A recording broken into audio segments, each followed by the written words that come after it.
आकाशवाणी नागपूर. राम औरंगाबादकर आपल्याला प्रादेशिक बातम्या देत आहे. ठळक बातम्या.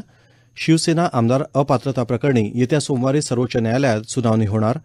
तलाठी भरती घोटाळ्याची एसआयटी मार्फत चौकशी करावी. विधानसभा विरोधी पक्षनेते विजय वडेट्टीवार यांची मागणी. ग्राम रोजगार सेवकांच्या वैयक्तिक विम्यासारख्या मागणीबाबत लवकरच निर्णय. रोजगार हमी योजना आणि फलोत्पादन मंत्री संदीपान भुमरे यांचं प्रतिपादन. आणि देशातील पहिला आंतरराष्ट्रीय सेंद्रिय पदव्युत्तर पदविका अभ्यासक्रम अकोल्यात. शिवसेना आमदार अपात्रता प्रकरणी शिवसेना उद्धव बाळासाहेब ठाकरे पक्षानं दाखल केलेल्या याचिकेवर सर्वोच्च न्यायालयात सोमवारी सुनावणी होणार आहे. या याचिकेवर शुक्रवारी सुनावणी होणार होती. मात्र ठाकरे यांच्या वकिलांनी सोमवारी सुनावणी घेण्याची विनंती केली. विधानसभा अध्यक्ष राहुल नार्वेकर यांनी एकनाथ शिंदे यांच्याकडचा पक्ष हाच मूळ शिवसेना राजकीय पक्ष आहे आणि त्यांच्यासोबतच्या आमदारांना पात्र ठरवण्याच्या निर्णयाला उद्धव ठाकरे यांनी सर्वोच्च न्यायालयात आव्हान दिलं आहे. दरम्यान एकनाथ शिंदे यांनी दाखल केलेल्या याचिकेप्रकरणी मुंबई उच्च न्यायालयानं उद्धव ठाकरे यांच्यासोबत असलेले सर्व 14 आमदार, विधानसभा अध्यक्ष राहुल नार्वेकर आणि विधिमंडळ सचिवालयाला नोटीस बजावली आहे. त्यांना 1 तारखेपर्यंत उत्तर द्यायला सांगितलं असून या प्रकरणी 8 फेब्रुवारीला पुढची सुनावणी आहे. दावोस इथं सुरू असलेल्या जागतिक आर्थिक परिषदेत मुख्यमंत्री एकनाथ शिंदे यांनी आज CIIच्या इंडिया बिझनेस हबला भेट दिली. दावोस मधल्या जागतिक आर्थिक परिषदेत भारतीय तिरंगा डौलांना फडकत असून ते अभिमानास्पद असल्याची भावना मुख्यमंत्र्यांनी यावेळी व्यक्त केली.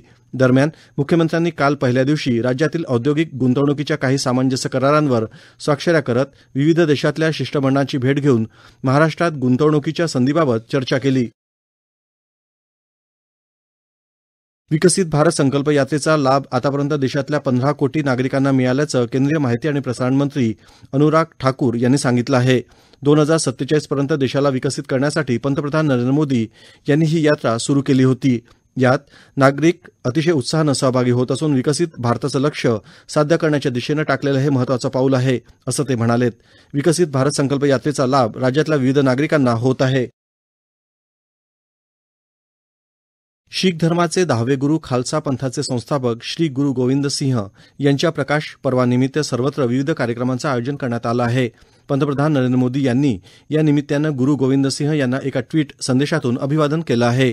प्रकाश पर्वानिमित्त आज पंजाबमध्ये अमृतसर इथल्या सुवर्ण मंदिरासह गोविंद सिंह यांचं जन्मस्थान असलेलं पाटण तसंच निधन झालेल्या नांदेड इथल्या सच्चखंड गुरुद्वारात विविध धार्मिक कार्यक्रमांचं आयोजन करण्यात आलं आहे.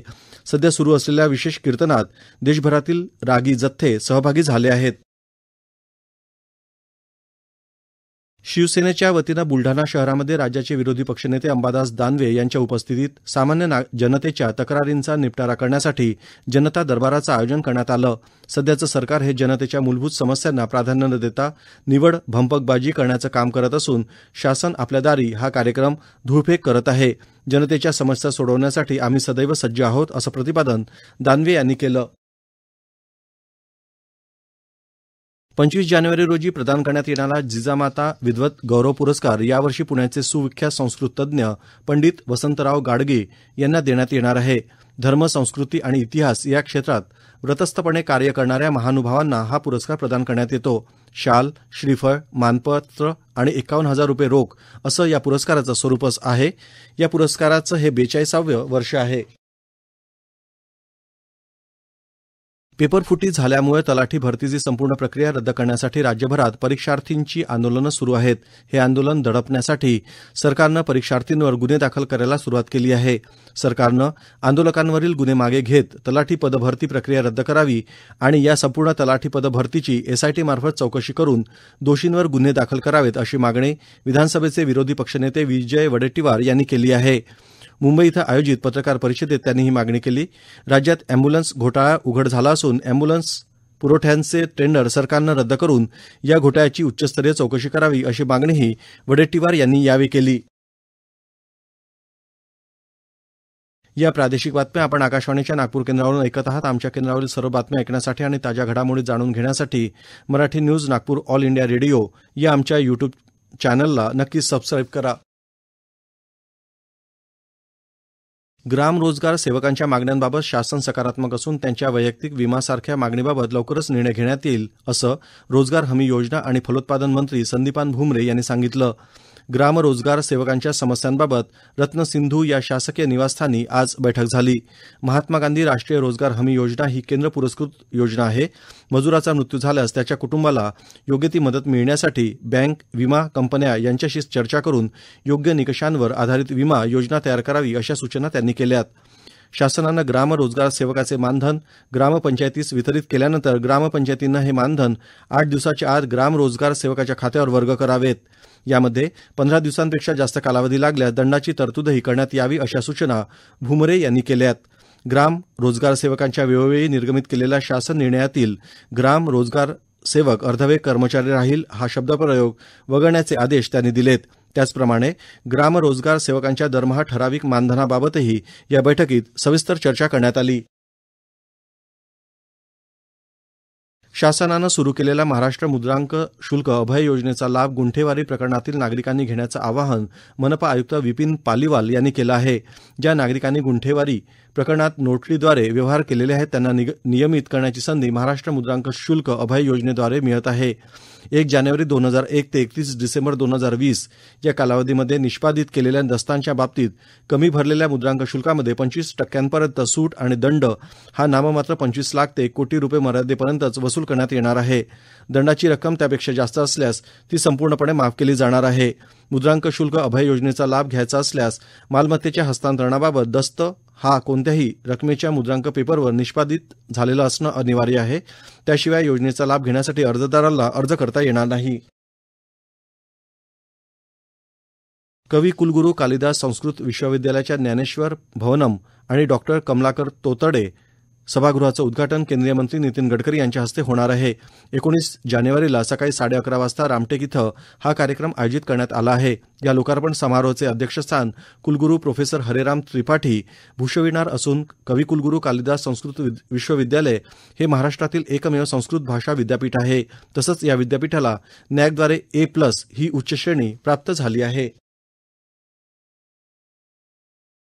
नागपूर शहरात सुरू असलेल्या खासदार क्रीडा महोत्सवातील तलवारबाजी या स्पर्धेची अंतिम फेरी आज संगम टॉकीज जवळील बास्केटबॉल मैदानात पार पडली. 14 वर्षाखालील मुले आणि मुली तसंच सिनियर मुले मुलींच्या गटात फॉईल, EP, सायबर या प्रकारे ही स्पर्धा घेण्यात आली. 4ही गटातील विजेत्यांना रोख पुरस्कार प्रदान करून गौरवण्यात आलं आहे. अकोला इथल्या डॉ. पंजाबराव देशमुख कृषी विद्यापीठात देशातला पहिला आंतरराष्ट्रीय सेंद्रिय प्रमाणीकरण पदव्युत्तर पदविका अभ्यासक्रम सुरू करण्यात आला आहे. इकोसर्ट या फ्रान्स इथल्या कृषी संस्थेच्या सहाय्यानं विद्यापीठात हा अभ्यासक्रम सुरू करण्यात आला असून पहिल्या 30 विद्यार्थ्यांच्या तुकडीनं हा अभ्यासक्रम पूर्ण केला आहे. विद्यापीठाचे माजी कुलगुरू डॉ. विलास भाले आणि विद्यमान कुलगुरू डॉ. शरद गडाख यांच्या हस्ते या यशस्वी विद्यार्थ्यांना प्रमाणपत्र प्रदान करण्यात आली. सेंद्रिय खतांचा जास्तीत जास्त वापर करून विषमुक्त अन्नधान्य निर्मिती काळाची गरज बनली असून या अनुषंगानं हे विद्यार्थी सेंद्रिय शेती विकासासाठी प्रयत्न करतील असा मत डॉ. भाले यांनी यावेळी व्यक्त केलं. भारत आणि अफगाणिस्तान यांच्यात होणाऱ्या 20 षटकांच्या 3 क्रिकेट सामन्याच्या मालिकेतील अंतिम सामना आज बंगळुरू इथल्या एम चिन्नास्वामी मैदानावर खेळला जाईल. भारतानं या मालिकेत 2-0 अशी आघाडी घेतली असून इंदोरमध्ये झालेल्या दुसऱ्या सामन्यात अफगाणिस्तानचा पराभव केला तर मोहालीत झालेला पहिला सामनाही भारतानं 6 गडी बाद करत जिंकला होता. भारताचा अव्वल मानांकित टेनिसपटू सुमित नागल यानं ऑस्ट्रेलियन खुल्या टेनिस स्पर्धेच्या पुरुष एकेरीच्या दुसऱ्या फेरीत प्रवेश केला आहे.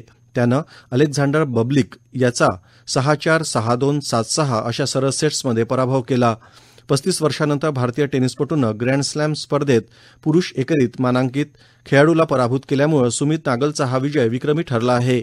याआधी 1989 मध्ये रमेश कृष्णन यांनी ऑस्ट्रेलियन खुल्या स्पर्धेतच दिग्गज टेनिसपटू मॅटस विलँडर याला पराभूत केलं होतं. शेवटी पुन्हा काही ठळक बातम्या. शिवसेना आमदार अपात्रता प्रकरणी येत्या सोमवारी सर्वोच्च न्यायालयात सुनावणी होणार. तलाठी भरती घोटाळ्याची SIT मार्फत चौकशी करावी. विधानसभा विरोधी पक्षनेते विजय वडेट्टीवार यांची मागणी. ग्रामरोजगार सेवकांच्या वैयक्तिक विम्यासारख्या मागणीबाबत लवकरच निर्णय. रोजगार हमी योजना आणि फलोत्पादन मंत्री संदीपान भुमरे यांचे प्रतिपादन. आणि देशातील पहिला आंतरराष्ट्रीय सेंद्रिय पदव्युत्तर पदविका अभ्यासक्रम अकोल्यात. याबरोबरच हे प्रादेशिक बातमीपत्र संपलं. नमस्कार.